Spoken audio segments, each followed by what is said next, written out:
Hello students, I am Govind Verma, your chemistry tutor.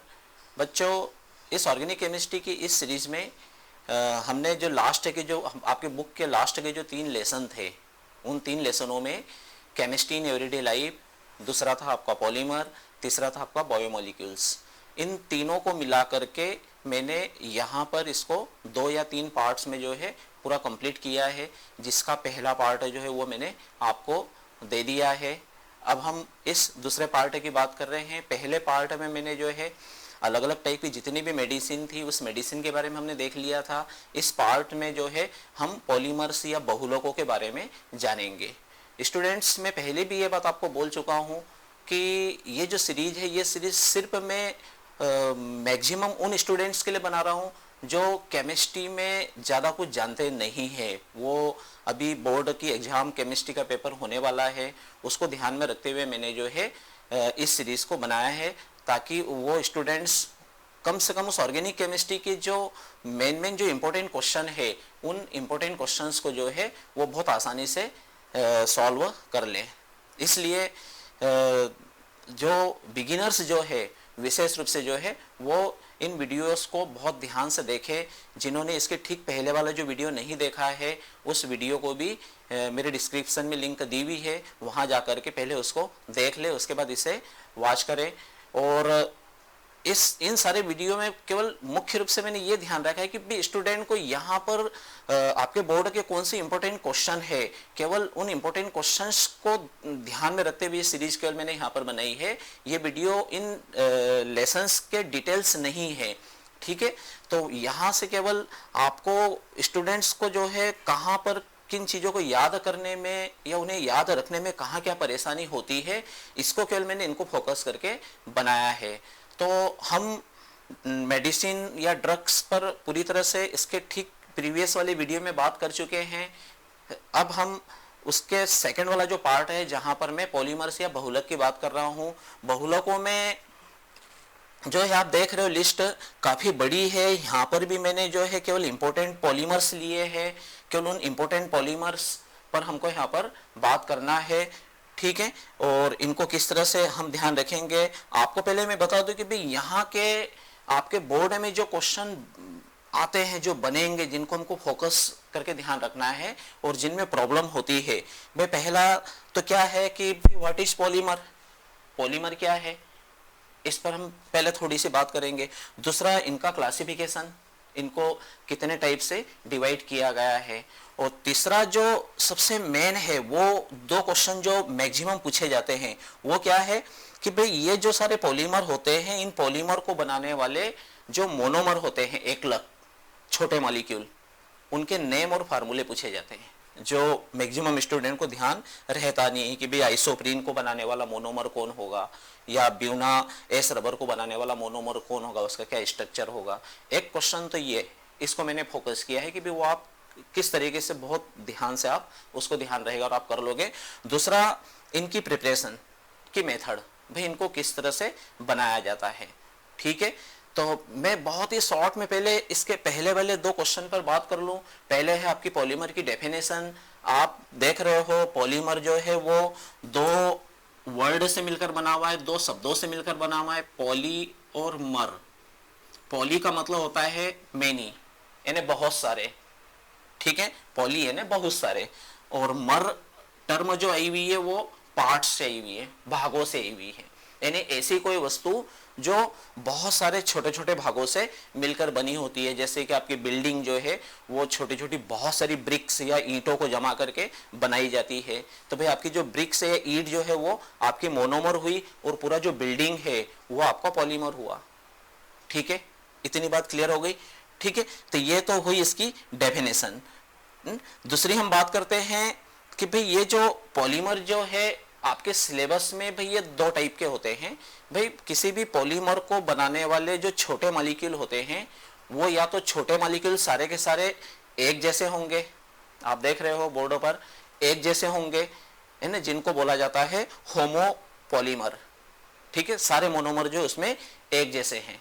और दूसरे जो होंगे कि इस पॉलीमर को बनाने वाले जो मोनोमर होंगे, एकलक जो होंगे, वो डिफरेंट टाइप के होंगे, एक से अधिक टाइप के होंगे, वो कहलाएंगे आपके कोपॉलीमर, मोनोपॉलीमर और कोपॉलीमर, जिनके यहाँ पर एग्जाम्पल दिए गए। भाई ये दो टाइप के है। तीसरा जो क्वेश्चन होगा वो होगा इनके क्लासिफिकेशन का। क्योंकि इनकी संख्या बहुत ज्यादा है इसलिए इनको क्लासिफाइड करना होता है। आप देख रहे हो इस तरह से इनको 4 प्रकार से क्लासिफाइड किया गया है। फोकस आपके सिलेबस में जो आपके पॉलीमर है वो इतने सारे हैं, तो यहाँ पर दो बातें जो हमें ध्यान नहीं रहती है वो क्या है कि भाई इनको बनाने वाले जो मोनोमर है उनके नेम और फार्मूले क्या होना चाहिए, और दूसरा इनको किस टाइप से बनाया जाएगा, उसकी आप प्रिपरेशन की जो इक्वेशन है वो आप कैसे बनाओगे। रही बात तीसरी और चौथी जो है इनकी एक एक दो दो जो प्रॉपर्टीज और यूजेस जो है, इनके उपयोग वगैरह जो है, इनके गुण वगैरह जो है, चूंकि आपके आसपास उपयोग में आने वाले हैं इसलिए बहुत आसानी से अब इनके एक एक दो दो प्रॉपर्टीज या गुण और इनके जो यूजेस या उपयोग जो है वो आप आसानी से कर लोगे। उनको हमें फोकस नहीं करना है, उसके मैं यहाँ पर बात भी नहीं करूंगा। यहाँ पर हमारा जो मेन फोकस जो दो क्वेश्चन है वो कि भाई आप इतने सारे पॉलीमर के मोनोमर के नेम और फार्मूले कैसे आसानी से कर लोगे, और इन पॉलीमर्स की प्रिपरेशन की मेथड जो है एग्जाम में आप बहुत आसानी से कैसे कर लोगे, उसका यहाँ पर आपको एक टेक्निक या तरीका देखना है। तो ठीक है, हम यहाँ पर देखते हैं। तो आप यहाँ पर देख रहे होंगे कि मैंने यहाँ पर एक ग्रुप तो ये ग्रीन कलर में यहां से यहां तक का लिया है।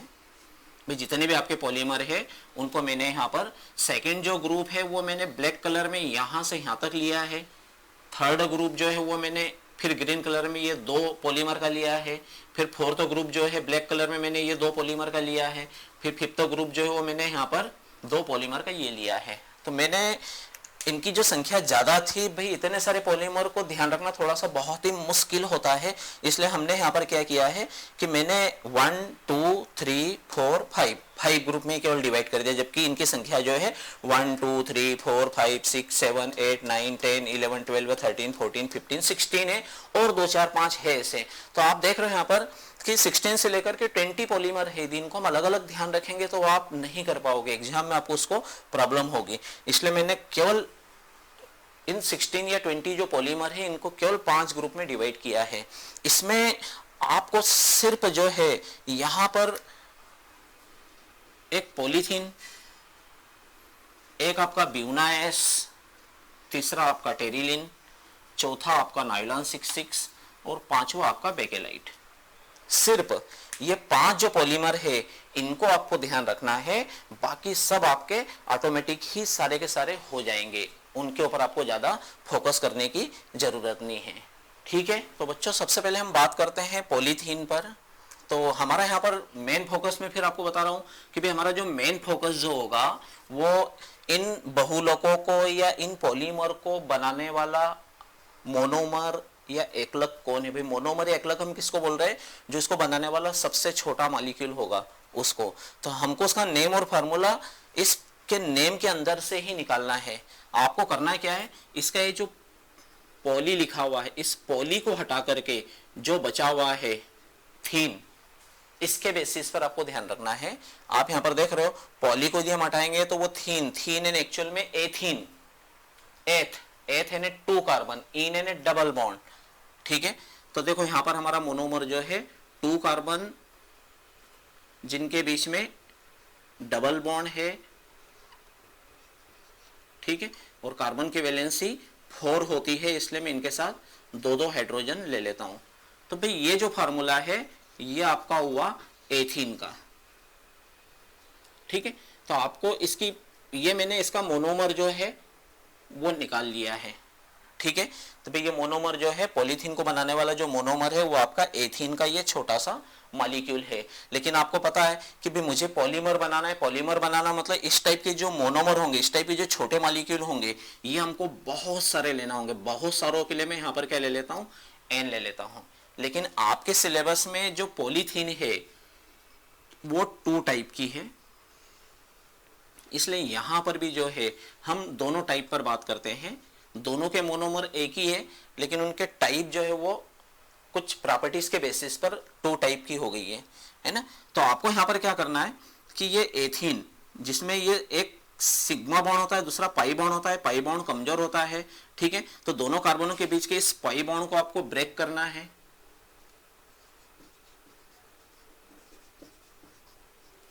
है ना। इन दोनों कार्बनों के बीच का ये वाला बॉन्ड टूटेगा तो उसकी एक ब्रांच इधर आ जाएगी, एक ब्रांच इधर आ जाएगी, ठीक है। और उसके बाद सारे के सारे मॉलिक्यूल ऐसे कैसे इस तरह से ब्रेक होंगे और वो आपस में एक दूसरे के साथ जुड़ते चले जाएंगे। ऐसा कैसा एक मॉलिक्यूल इसके आगे जुड़ा होगा, ऐसा ऐसा मॉलिक्यूल इसके आगे जुड़ा होगा, तो फिर इसको आगे सब सारे के सारे जुड़े हुए, इसलिए इस एन को हम यहाँ पर लेंगे।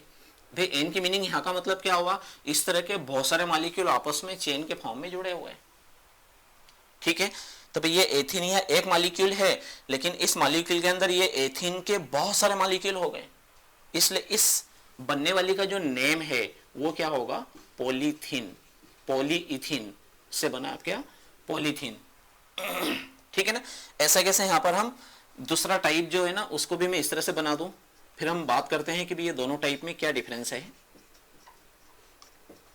ये वो आपका पॉलीथीन, ऐसे ये दो टाइप के पॉलीथीन है, ठीक है। अब ऊपर वाली पॉलीथीन और नीचे वाली पॉलीथीन में क्या डिफरेंस है। ऊपर बनाने के लिए हम यहाँ जो कंडीशन लेते हैं वो लेते हैं हाई टेम्परेचर एंड प्रेशर,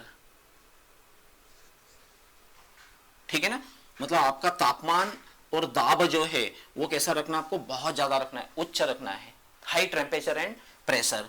और कैटालिस्ट के रूप में जो है कुछ आप यहां पर ऑक्साइड्स या पेरोक्साइड्स ले सकते हो। तो इस टाइप की पॉलीथीन बनेगी, ठीक है ना। सेकेंड साइड यहां पर आपको लो टेम्परेचर एंड प्रेशर रखना है, यानी तापमान और दाब जो है ना आपको कम रखना है। लेकिन यहां पर एक कैटालिस्ट यूज होता है, वो जो आपका कैटालिस्ट है वो आपको ध्यान रखना होगा, C2H5 thrice aluminium plus TiCl4, है ना, try ethyl aluminium plus titanium chloride. ये दो कंपाउंड जो है ना इसका मिक्सचर लेना होगा। ये आपका जिगलर नाटा कैटालिस्ट, जिगलर नाटा उत्प्रेरक, इसके प्रेजेंस में हम ये बना रहे हैं। तो देखो दोनों टाइप की पॉलीथीन जो बनती है ना उसमें क्या डिफरेंस होता है। यदि आप हाई टेम्परेचर और प्रेशर रखते हैं तो जो पॉलीथीन बनती है ना वो लो डेंसिटी पॉलीइथिलीन बनती है, LDPE, निम्न घनत्व वाली पॉलीथीन। यानी इस पॉलीथीन के अंदर जो है ये जो मोनोमर है ये आपस में जुड़ेंगे तो सही, लेकिन दूर दूर डेंसिटी कम होगी। लेकिन यदि आप लो टेम्परेचर और प्रेशर पर इस कैटालिस्ट के प्रेजेंस में यदि एथीन को हीट करते हो, गर्म करते हो, तो यहां पर जो पॉलीथीन बनेगी ना वो होगी आपकी हाई डेंसिटी पॉलीइथिलीन, HDPE, उच्च घनत्व वाली पॉलीथीन। इसके अंदर ये जो एथीन के मॉलिक्यूल होंगे वो पास पास इस तरह से जुड़ेंगे। भाई इसमें जो है ना एथीन के मॉलिक्यूल ऐसे दूर दूर होंगे और यहां पर जो एथीन के मॉलिक्यूल होंगे ना वो इस तरह से पास पास होंगे। तो ये डेंसिटी में डिफरेंस होगा, इसकी क्वालिटी अच्छी होती है, इसकी क्वालिटी उतनी अच्छी नहीं होती है। तो यहां पर आपको फोकस करके जो है केवल इस पॉलीथीन को हमने कैसे बनाया है। आप यहां देख रहे हो एथीन का एक मॉलिक्यूल लिया, मतलब इसका मोनोमर या एकलक एथीन हुआ, ठीक है ना। और इसी के दोनों के बीच के बॉन्ड को इस तरह से तोड़ करके जो है उसकी ब्रांच बनाकर इसकी जितनी भी संख्या लेंगे उस संख्या को यहाँ पर ब्रैकेट के बाहर यहाँ ले लेंगे, तो ये बन जाएगा आपका पॉलीमर जिसको हम बोलते हैं पॉलीथीन, ठीक है। अब इस पॉलीथीन के बेसिस पर 1 2 3 4 5 एंड मोर, और भी है कुछ, लेकिन यहाँ पर मैंने केवल इंपॉर्टेंट लिए हैं। इस पॉलीथीन के बेसिस पर ये 5 को आपको क्या करना है, किस तरह से ध्यान रखना है, ठीक है। तो देखिए अब सेकंड नंबर वाला, आप सेकंड नंबर वाले में देख रहे हो कि मुझे इसका मोनोमर निकालना है। तो मोनोमर निकालने के लिए पॉली शब्द हटा दो, आपके पास जो बचता है वो क्या बचता है, प्रोपिलीन, प्रोप यानी 3 कार्बन, इन यानी डबल बॉन्ड, ठीक है। तो आपको यहां पर क्या करना है, बिल्कुल ऐसा कैसा मोनोमर लीजिए जो मैंने यहां लिया है, CH2 डबल बॉन्ड CH2, ठीक है। अब आपको क्या करना है, भाई ये तो 2 कार्बन था इसलिए एथीन था, लेकिन आपका सेकंड नंबर वाला जो पॉलीमर है उसमें क्या है, प्रोपीन है, मोनोमर जो प्रोपीन है। तो आपको एक कार्बन और बढ़ाना है, तो आपको करना क्या है, ये जो एक हाइड्रोजन है इस एक हाइड्रोजन को हटा करके इसमें एक और कार्बन बढ़ा दो जो CH3 के फॉर्म में बढ़ेगी। तो ये जो फार्मूला है ये आपका हो जाएगा प्रोपीन का। आगे आपको वही करना है जैसे अपनी इन 2 कार्बन वालों के बीच की बॉन्ड को खोल करके इस तरह से इसकी ब्रांच बना दी थी, ऐसा कैसा बिल्कुल सेम टू सेम है ना। मैं आपको क्या कह रहा हूं कि भाई ये उन स्टूडेंट्स के लिए है जो जिनको ज़्यादा केमिस्ट्री में प्रॉब्लम है और वो इनको बहुत आसानी से कर लें। क्या किया मैंने, सिर्फ इस ऊपर वाली इक्वेशन में इस H को हटा करके CH3 ले लिया है, तो ये आपका क्या हो जाएगा, पॉलीप्रोपिलीन, ठीक है ना, क्योंकि हमने प्रोपीन दिया है। ऐसा ऐसा तीसरा देखिए आप, पॉलीस्टाइरीन, ठीक है, पॉलीस्टाइरीन। पॉलीस्टाइरीन में आपको क्या करना है, ये ऐसा कैसा लेना है, सिर्फ देखो अब आपको यहां पर ये ध्यान रखना है कि ये जो आपने CH3 लिया है इसको रिप्लेस करना है, और रिप्लेस करके आपको यहां पर ध्यान रखना है, जैसे यहां से भी मोनोमर निकालोगे तो पॉली शब्द हटाइए तो आपके पास क्या बचता है, स्टाइरीन। स्टाइरीन का जो फार्मूला है वो इस तरह से है,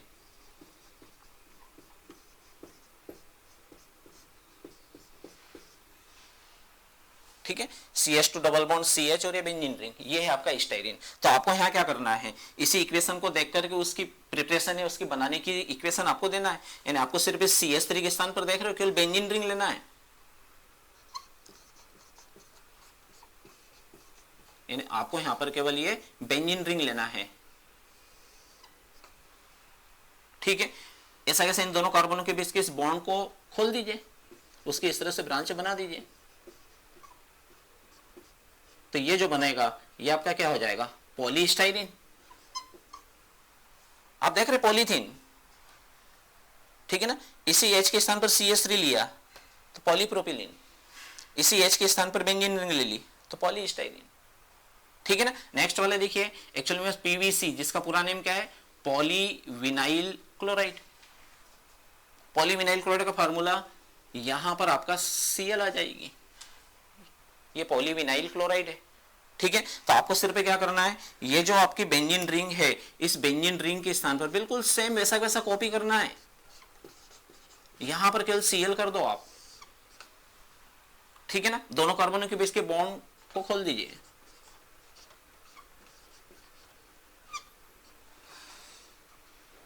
सॉरी, तो ये क्या हो जाएगा, PVC आपका तीसरे नंबर वाला। भाई इसका मोनोमर कौन, पॉली को हटा दो, विनाइल क्लोराइड, ये इसका मोनोमर होगा, उसका फार्मूला होगा, ठीक है ना। ऐसा कैसा, आगे देखिए आप, पॉली एक्रिलोनाइट्राइल। अब एक्रिलोनाइट्राइल का फार्मूला जो है वो ये है,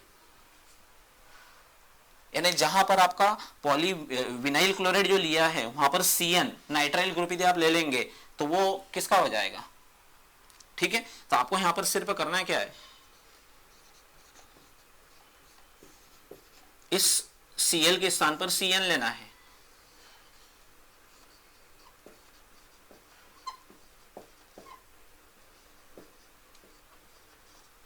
तो ये क्या हो जाएगा आपका, पॉली एक्रिलोनाइट्राइल, PAN, जिसको ऑर्लोन भी बोला जाता है, ठीक है ना। इसका मोनोमर से, मोनोमर का नेम और फार्मूला निकालने के लिए पॉली हटा दो, एक्रिलोनाइट्राइल ऊपर का फार्मूला।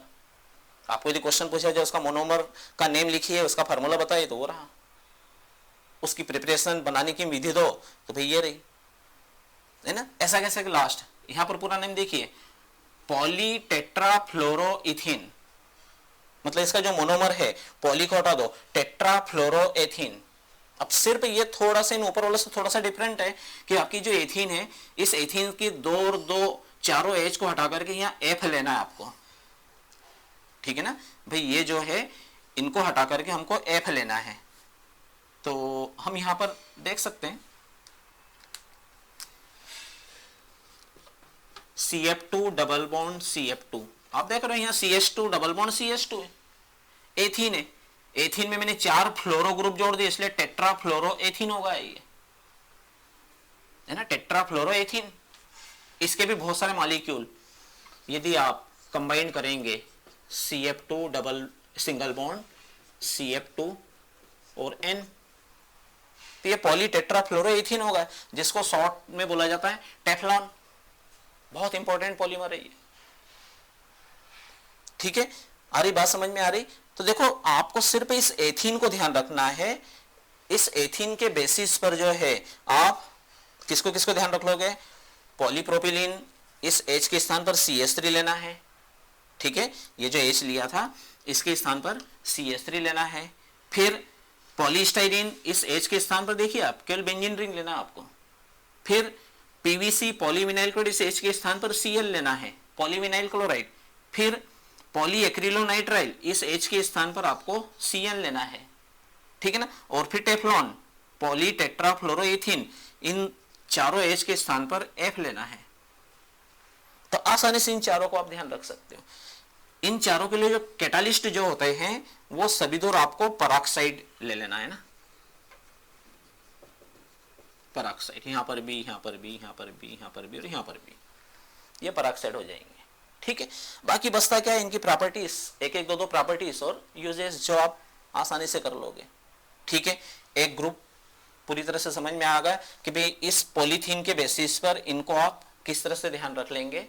एक तो हमारी ये बात हो गई ना। अब हम बात करते हैं नीचे सेकेंड ग्रुप की। सेकेंड ग्रुप में आप देख रहे हो Buna S, Buna N, isoprene, chloroprene, ये एक्चुअल में रबर की कैटेगरी है। रबर जो होते हैं वो रबर की कैटेगरी है, जिसमें से ये जो तीन है आपके ऊपर वाले, ये सिंथेटिक रबर है। इन तीन को लेबोरेटरी में बनाया जाता है। सॉरी, ऊपर वाली ये दोनों और ये लास्ट वाला ये आपके सिंथेटिक है, और ये बीच वाला जो आइसोप्रीन है ये नेचुरल है। ये हमको लेटेक्स के फॉर्म में, लेटेक्स के पेड़ से जो है वो नेचर से हमको मिलता है, प्रकृति से मिलता है। तो देखिए यहां पर क्या तरीका है हमारा, हम कैसे जानेंगे कि भाई आपको एग्जाम में क्वेश्चन आया कि ब्यूना एस को बनाने वाला जो मोनोमर है, एकलक जो है वो कौन है, उनके स्ट्रक्चर बताइए, ठीक है। तो यहां पर क्या टेक्निक होगा, यहां की टेक्निक तो मैं आपको बता चुका हूं कि इनके नाम से पॉली हटा दो, जो बचेगा वो उसका मोनोमर होगा, ठीक है। लेकिन अब इनमें यहां क्या टेक्निक है, इनके मोनोमर हम किस तरह से निकाले, तो आप यहां से इस तरह से ध्यान रखिए। आप देख रहे हैं इसके नेम में बीयू जो है, इस बीयू से आपको ध्यान रखना है ब्यूटाडाइन, बीयू से ब्यूटाडाइन, और प्लस ये जो एन आया है लास्ट में, सॉरी ये जो एस आया है, एस अभी थोड़ी देर पहले हमने बात की थी, एस यानी स्टाइरीन। स्टाइरीन का फार्मूला अभी मैंने थोड़ी देर पहले आपके सामने रखा था, स्टाइरीन, ठीक है। तो देखो ये आपके दोनों मोनोमर आ गए, है ना। स्टाइरीन का फार्मूला तो आप जानते हो भाई, स्टाइरीन का हमारा जो फार्मूला है वो ये है CH2 डबल बॉन्ड CH के साथ यहां बेंजीन रिंग, ये वो आपका स्टाइरीन। इसका फार्मूला हम बनाते हैं ब्यूट, ब्यूट यानी 4 कार्बन, 1 2 3 एंड 4, डाई यानी 2, इन दो स्थानों पर डबल बॉन्ड है, लेकिन ये दोनों डबल बॉन्ड जो ना अल्टरनेट ऑर्डर में लगाना है ना, एकांतर क्रम में, एक एक स्थान छोड़ करके, double bond, single bond, double bond. बाकी हाइड्रोजन आपको जोड़ना हम देख ही चुके हैं, CH2 CH CH and CH2, देख लिया। तो ब्यूना एस से उस ब्यूना एस पॉलीमर को बनाने वाले दो जो पॉलीमर है उनके नेम कैसे निकालेंगे, उनके फार्मूले किस तरह से बताओगे, तो आपका एक क्वेश्चन ये हो जाता है। रही बात इस ब्यूना एस को बनाने की विधि या कैसे बनाओगे आप, ठीक है। तो आप यहां पर देख रहे हो कि बीयू से ब्यूटाडाइन ले लिया, एस से स्टाइरीन ले लिया, लेकिन Na भी है, तो Na ये इसका सोडियम कैटालिस्ट है, ठीक है।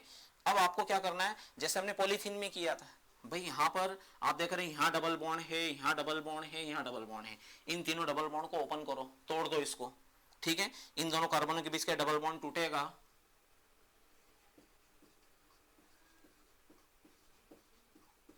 ठीक है। इस तरह से हमने इसको ब्रेक कर दिया। इस बॉन्ड के टूटने से एक ब्रांच इसके पास आ जाएगी, एक इस कार्बन के पास आ जाएगी, दोनों कार्बनों के पास। इस डबल बॉन्ड के टूटने से इन दोनों कार्बनों के पास भी इस तरह से ब्रांच हो जाएगी, ठीक है। ऐसा कैसा, इसको भी हम ब्रेक करें,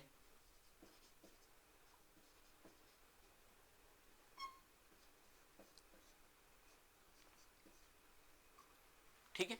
तो भाई देखो इसकी ये वाली ब्रांच ये तो इधर जुड़ जाएगी, और उसके बाद हम इस तरह से ब्रैकेट बना करके यहां पर एन ले लेंगे, जैसे हमने पॉलीथीन में किया था।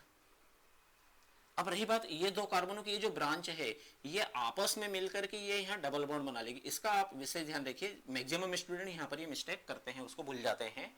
तो डबल बॉन्ड देखो पहले यहां थे, वो चेंज होकर के यहां चले गए बीच में। ये क्या बन गया आपका ब्यूना एस, एक रबर की कैटेगरी, एक सिंथेटिक रबर। इसी के बेसिस पर आप इसको ध्यान रखिए, यहां पर भी बीओ ने ब्यूटाडाइन, लेकिन एन जो है वो नाइट्राइल, नाइट्राइल सीएन। यानी आपको यहां पर सिर्फ करना क्या है, ध्यान देना, यहां पर मैं कुछ नहीं कर रहा हूं, यहां पर ये जो स्टाइलिन में बेंजीन रिंग जो ली थी, यहां पर नाइट्राइल ग्रुप ले लेता हूं मैं, ठीक है ना। तो ये क्या हो जाएगा एक्रिलो नाइट्राइल।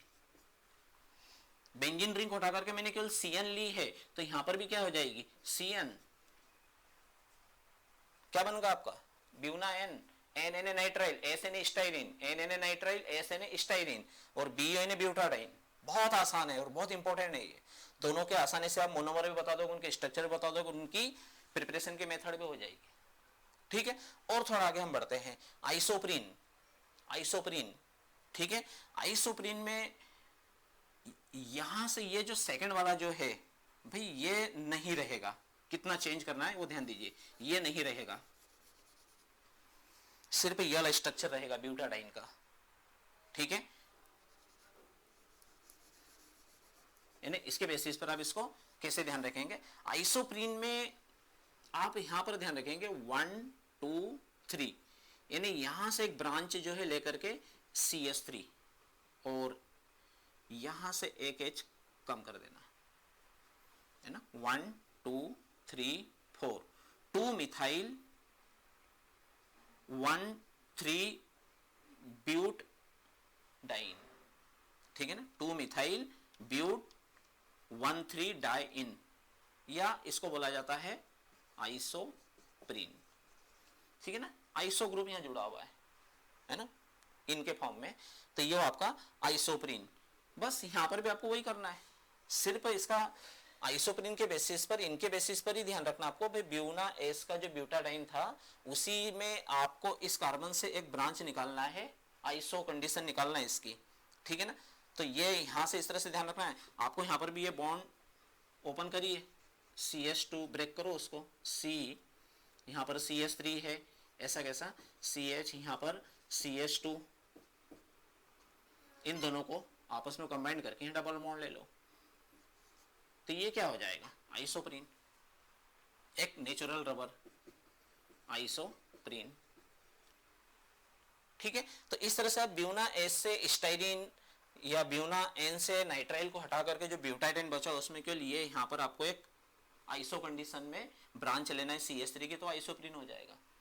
ऐसा कैसा आइसोप्रीन के बेसिस पर इसको ध्यान रखिए, क्लोरोप्रीन, क्लोरो में सिर्फ यहां है कि भाई यहां Cl ले लो, है ना, 2 क्लोरो ब्यूट 1 3 डाइन, है ना, तो ये आपका क्लोरोप्रीन हो जाएगा, जिसको हम आइसोप्रीन बोल रहे हैं वो आपका क्लोरोप्रीन हो जाएगा, ठीक है। तो ये दोनों एक जैसे हैं, सिर्फ डिफरेंस क्या है, ये नेचुरल या प्राकृतिक रबर है और ये आपका सिंथेटिक रबर है, लेबोरेटरी में बनाया जाता है, इतना के लिए इसमें डिफरेंस है। तो ठीक है बच्चों, यहां पर सेकेंड ग्रुप भी पूरी तरह से क्लियर हो गया है, जो कि आपके लिए इंपॉर्टेंट है, ठीक है। तो ये हमारा सेकेंड ग्रुप हो गया है। अब हम तीसरे वाले ग्रुप की बात कर रहे हैं। तीसरे वाले ग्रुप में सिर्फ 2 पॉलीमर मैंने यहाँ पे रखे हुए हैं, एक आपका टेरिलीन है और दूसरा आपका ग्लिप्टल है। जिस टाइप से आपको यहां पर सपोर्ट मिल रहा था मोनोमर का स्ट्रक्चर निकालने के लिए, थोड़ा सा हमको यहां पर उतना ज्यादा सपोर्ट नहीं मिल पाता है। ये एक ऐसा पॉलीमर है जहां पर आपको ध्यान रखना होगा मोनोमर के लिए, लेकिन एक थोड़ा सा सपोर्ट है। जैसे टेरेलिन, टेरेलिन में एक टेरेथेलिक एसिड होता है,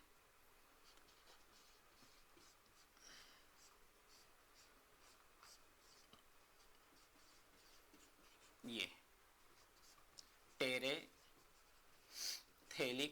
एसिड, तो टेरेलिन से टेरेथेलिक एसिड, लेकिन इसका जो सेकेंड मोनोमर है वो आपको यहां पर ध्यान रखना होगा। यहां पर हमें उस टाइप से सपोर्ट नहीं मिल पाएगा जो हमें ऊपर वाले पॉलीमर में मिला है, कि हमने उसके नेम से उनके मोनोमर निकाल लिए हैं। यहां थोड़ी प्रॉब्लम है। टेरेलिन से केवल आपको टेरेथेलिक एसिड का ध्यान रहेगा। टेरेथेलिक एसिड के बेसिस पर आप ध्यान रख लीजिए इस ग्लाइकोल को, भाई ये आपका ग्लाइकोल, तो ये 2 मोनोमर है इसको बनाने वाले। अब आपको यहां पर क्या करना है कि यहां से ये OH और ये H, इतना हिस्सा रिमूव कर दो, निकाल दो। जिस टाइप से इस ग्रुप से H निकल रही है, इस वाले OH से OH निकल रहा है, ऐसे ऐसे इधर के ये वाले ग्रुप से H निकलेगी, आगे भी इस टाइप का मॉलिक्यूल होगा, ऐसा ऐसा मॉलिक्यूल इधर भी होगा, इधर से OH निकलेगी। तो ये दोनों OH और ये दोनों H को हटा करके क्या बचता हमारे पास, यहाँ से बचा है, यहाँ से मिलेगा ना ये ब्रांच CH2 CH2, ये सीधा कंबाइन हो जाएगा OOC, और फिर ये सीधा कंबाइन हो जाएगा COO। चूंकि पॉलीमर हम बना रहे हैं इसलिए हमने यहाँ पर इसके बहुत सारे मॉलिक्यूल लिए, तो ये जो बना है ये कहलाता है आपका टेरेलिन,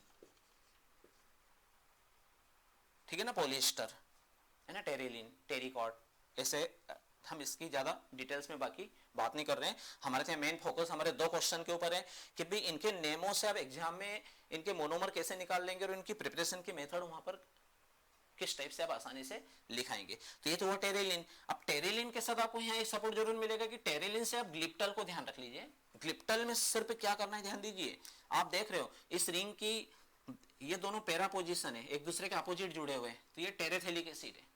लेकिन यही दो ग्रुप यदि पास पास इस रिंग से कनेक्ट हो जाते हैं, पास पास से मतलब इस तरह से,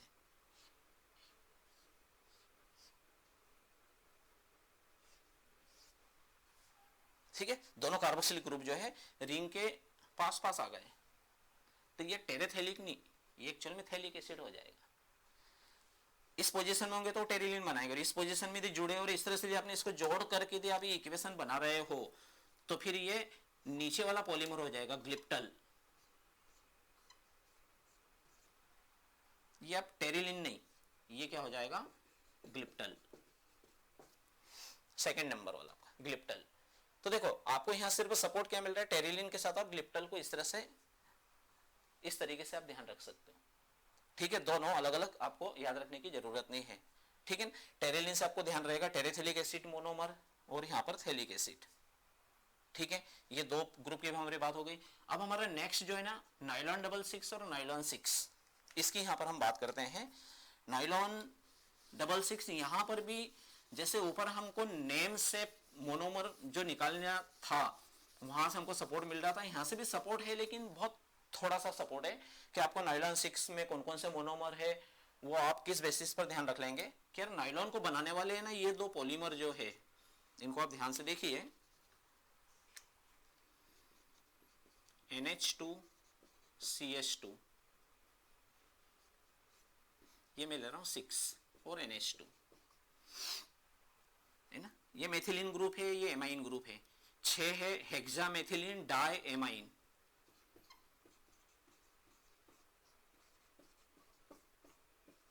और सेकंड जो है वो हम ये ले रहे हैं, ठीक है ना, टेट्रामेथिलीन डाई कार्बोक्सिलिक एसिड, जिसको एडीपिक एसिड भी कहते हैं। तो ये दो मोनोमर होते हैं इस नाइलॉन 6 को बनाने वाले।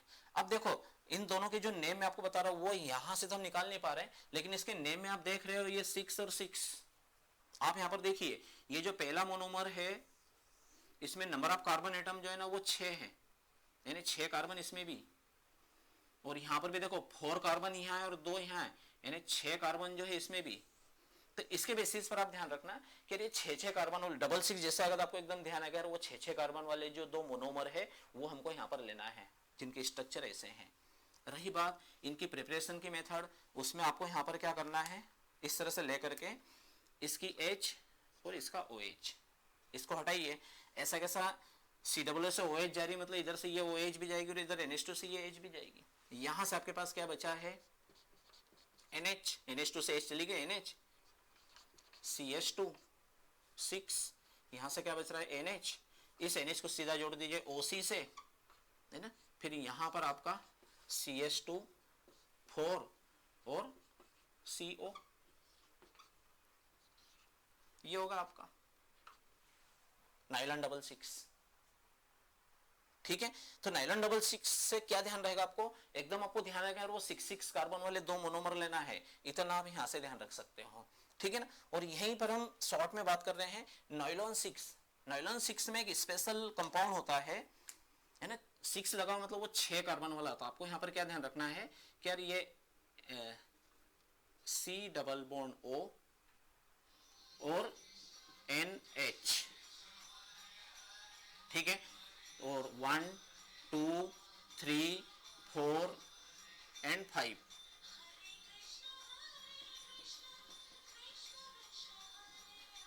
इस तरह से नाइलॉन 6 में आप देख रहे हो ऊपर डबल 6 था, तो इस बेसिस पर आपने 6 कार्बन वालों को ध्यान रख लिया। ऐसा ऐसा नाइलॉन 6 में समझ गए कि आपको 6 कार्बन वाला कोई मोनोमर यहाँ पर लेना है, तो मोनोमर आपका ये रहा, ठीक है। 1 2 3 4 5 6 कार्बन हो गए, और ये अमाइड ग्रुप है CONH2। एक्चुअल में ये साइक्लिक अमाइड है, लेकिन इसको बोला जाता है कैप्रोलेक्टम,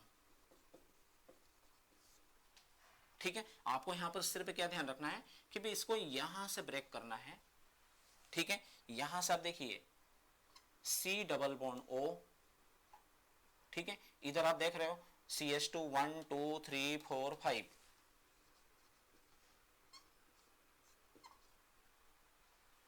है ना, और उसके बाद NH,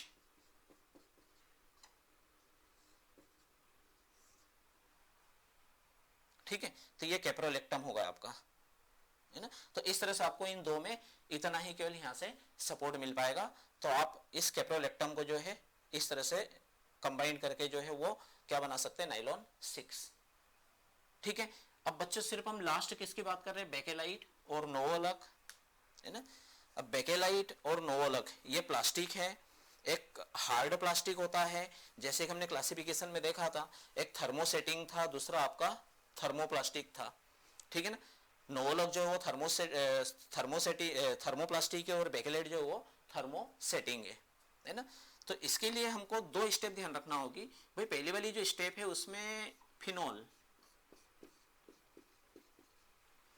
है ना, प्लस फॉर्मल्डिहाइड, है ना। फॉर्मल्डिहाइड एक्चुअल में HCHO होता है, लेकिन आप देखिए CH2 और ये O, CH2O। आपको सबसे पहले क्या करना है, यहां पर मोनोमर बनाना है। ये CH2 इसकी आर्थो और पैरा पोजीशन पर हम पहले वाले वीडियो में इस टाइप की रिएक्शंस हम देख चुके हैं, हेलोजनेशन, नाइट्रेशन, सल्फोनेशन। तो ये यहाँ अटैक करता है, यहाँ से निकलती H, या यहाँ अटैक करेगा, यहाँ से निकलेगी H, ये H इसके पीछे ऐड कर दो, CH2OH हो जाएगा। CH2OH यहाँ जोड़ दो या फिर यहाँ जोड़ दो।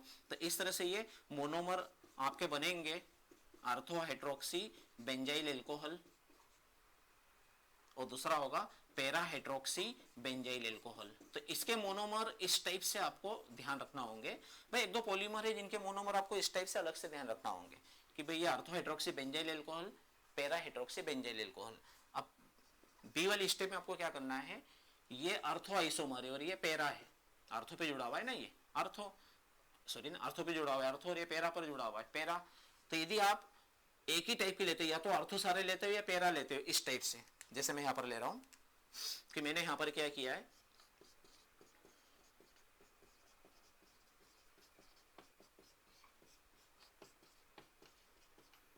इस टाइप से जो है मैं यहां पर केवल दो के एग्जांपल से आपको समझा रहा हूं कि भाई मैंने ये भी आर्थो ले लिया, ये भी आर्थो ले लिया है, ठीक है।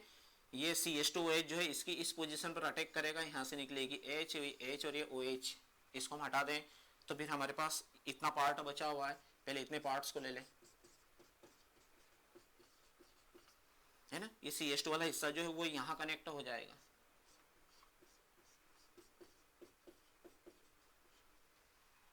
जिस तरह से हमने ये दो के एग्जांपल से समझा है, ऐसे कैसा एक हिस्सा आगे भी रहेगा, वो यहां से इस OH को हटा करके CH2 से आगे कनेक्ट हो जाएगा। तो इस तरह से ये लीनियर रेखी क्रम में जो है लगातार जुड़ता चला जाएगा, एक चेन के फॉर्म में बनेगा। तो ये जो आपने बनाया ना, ये आपका नोवोलक है,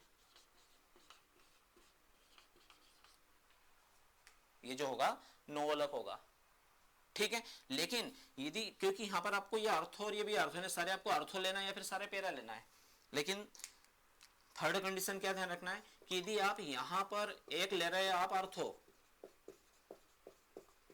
और सेकेंड आप ले रहे हैं इसका पैरा, यानी डिफरेंट टाइप के मोनोमर यदि आप ले रहे हो, और फिर यदि इनको आप कनेक्ट कर रहे हो, तो इनकी कनेक्ट करने वाली कंडीशन में क्या होगा, ये वही होगा, ये यहाँ अटैक करेगा, यहाँ से निकलेगी H, ये H और इस OH को हटा दो, इस हिस्से को इस हिस्से के साथ इस तरह से कनेक्ट कर दो,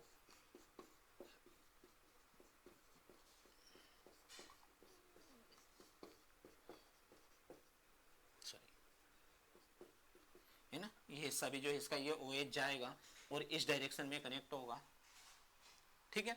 और इस तरह से ये एक फ्रेम के रूप में, एक 3 डायमेंशन फॉर्म में, एक त्रियकबद्ध क्रॉस लिंक्ड है ना, चारों डायरेक्शन में जो है इनके मोनोमर जुड़ते चले जाएंगे, ये लीनियर फॉर्म में जुड़ते चले जाएंगे। तो भाई ये वो आपका बेकेलाइट, ये वो आपका नोवलक।